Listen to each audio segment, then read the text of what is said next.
요즘 저희가 정신이 없어요. 요즘 연예계에 워낙 큰 뉴스들이 많이 터지고 있어서 검색어 상위권을 계속 접수하고 있는데 다들 굉장히 많이 바쁘게 지내고 있죠? 네, 요즘 계속 실시간 이슈에 연예계 뉴스가 계속 올라오고 있어가지고 주말에도 계속 기사를 쓰거나 취재를 하는 상황들이 좀 있었습니다. 다들 뭐 여름 휴가 계획 같은 거는 없나요?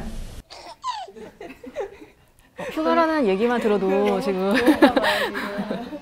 별다른 계획은 없고 저는 그냥 짧게 썼기 때문에 그냥 집에서 쉬거나 근교로 나가거나 이제 이 정도로 생각을 하고 있습니다. 공영주 기자는 전화가 되는 걸로 제가 알고 있을게요. 최현주 기자는 계획이 있어요? 저는 멀리 비행기를 타고 와이파이도 터치지 않는 곳에 갈 예정입니다. 일단 가장 큰 뉴스에 대해서 한번 이야기를 해보죠. 최보람 기자 설명해 주시죠. 네, 저는 한동안 실시간 검색어를 정말 장악했던 송중기, 송혜교 커플의 이혼 소식을 들고 왔는데요. 이번에 최초 보도는 어떻게 된 건가요? 소문은 좀 무성했는데 그게 이제 구체적으로 확인이 되지 않아서 사실 기사화가 어려웠던 상황이 있었는데 이번에 6월 27일이었죠. 그 송중기 씨가 법률 대리인을 통해서 전날인 26일에 이혼 조정 신청을 했다 이렇게 밝히면서 이게 언론에 공식화됐습니다. 또 1시간 후에 이제 송혜교 씨 측에서도 이혼 절차를 밟고 있다라고 자료를 내면서 이게 알려지게 됐습니다. 근데 사실 지금 송중기 씨가 드라마 아스달 연대기에 지금 촬영은 이미 마쳤지만 이미 방송이 되고 있어요. 근데 이런 중간에 이혼 조정 사실을 밝힌 이유가 뭐라고 생각하세요? 드라마가 방영 중이라서 더 의아함을 좀 자아내는 부분이긴 한데 방송 관계자들 얘기를 들어보면은 촬영을 마쳤고 또 7월에는 영화 촬영을 앞두고 있거든요. 그러니까 어떻게 보면은 또 송중기, 송혜교 씨 부부 입장에서는 지금이 또 적기일 수도 있다. 빨리 이제 정리를 해서 작품 활동에 매진하는 거를 택할 수도 있다. 이런 얘기도 들리고요. 이혼 조정이 어떤 건지 좀 설명해 줄 수 있을까요? 당사자 간의 이제 합의로 이혼을 결정하는 절차인데요. 이게 소송이나 또 협의 이혼이랑은 다르거든요. 지금 소속사 입장에서도 나왔지만 큰 틀에서는 서로 이혼에 합의를 한 상황이고 좀 뭐 재산 분할이라던가 이런 세부적인 조율을 위해서 이혼 조정을 신청한 걸로 보여요. 유명하거나 좀 이렇게 배우, 연예인들 같은 특수한 직업인 경우에 이혼 조정을 선택하는 경우가 많은데요. 그게 이제 본인이 직접 이렇게 법원에 출석하거나 이런 게 부담스러울 경우나 신속하게 정리를 하고 싶을 경우에 이런 법률 대리인을 통한 이혼 조정 절차를 밟는다고 합니다. 혹시 이혼 절차는 좀 어떻게 되는지 궁금한데요. 지금 재판부에 이게 사건이 배당이 된 상태고요. 빠르면은 7월 말에는 좀 첫 번째 조정길이 잡히지 않을까 이렇게 내다보고 있습니다.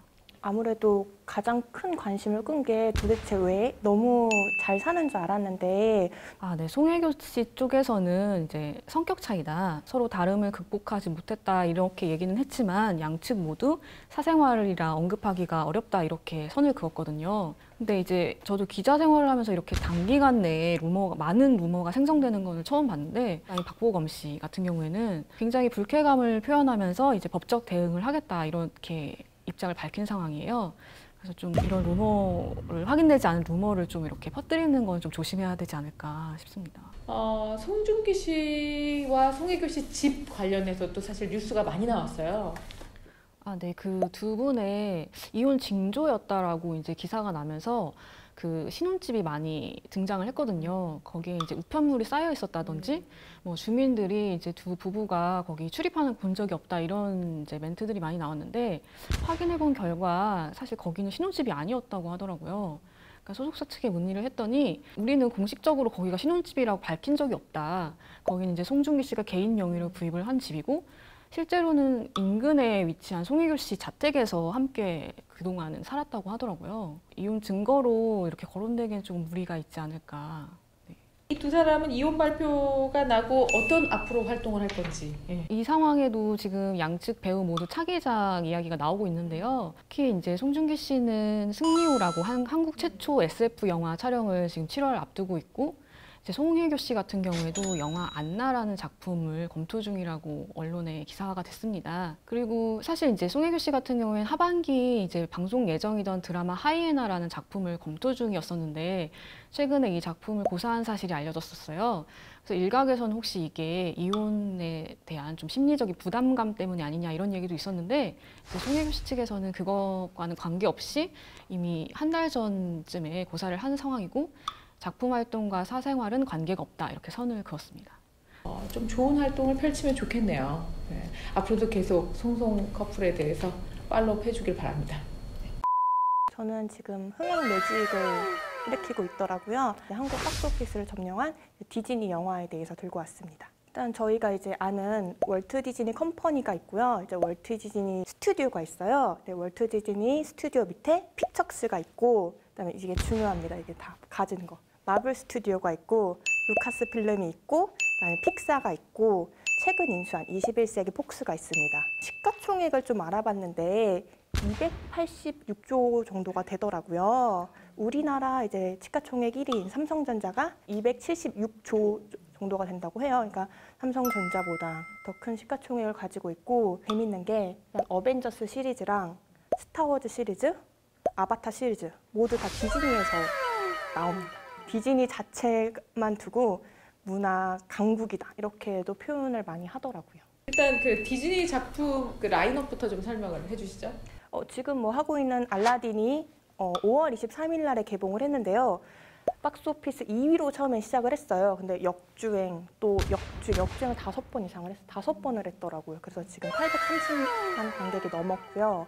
사실 알라딘 우리 다 같이 다들 봤잖아요. 봤습니다. 근데 한 번 더 보고 싶지 않아요? 저는 2번 봤어요. 2번 봤어요. 특히 알라딘이 왜 그렇게 좀 인기가 많냐면은 N차 관람을 많이 하는데 일반적인 상영관에서 보고 저 4DX로도 많이 보더라고요. 그 4DX를 보면은 그 양탄자가 날 때 진짜 같이 양탄자를 타는 듯한 느낌을 준다고 해요.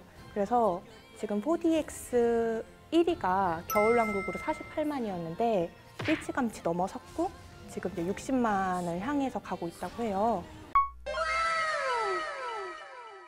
그럼 라이온킹도 어떻게 예고편 봤나요? 다들? 좀 흥행할 것 같은지.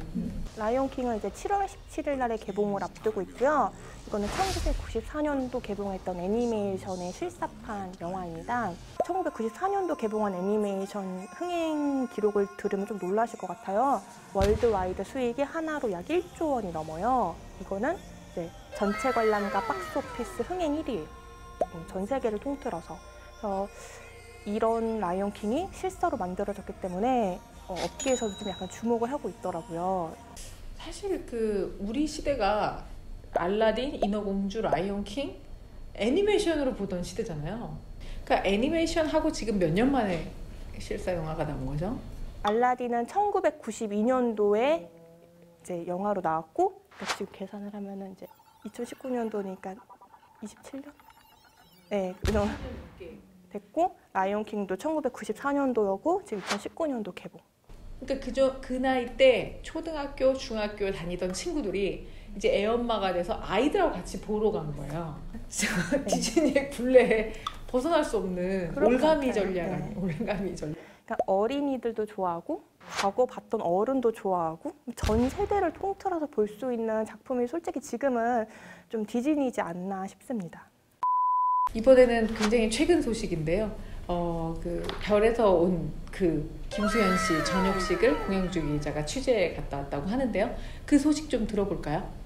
네, 저는 지난 7월 1일 그 경기도 파주시 임진각 평화의종에서 열린 한류스타 김수현 씨의 저녁식 현장에 직접 다녀왔습니다. 놀랐던 것은 이미 현장에 굉장히 많은 팬분들이 와 계셨습니다. 그래서 국내 팬분들뿐만 아니고 일본, 중국, 홍콩, 말레이시아, 대만, 심지어 이제 캐나다에서도 온 분들이 있었고요.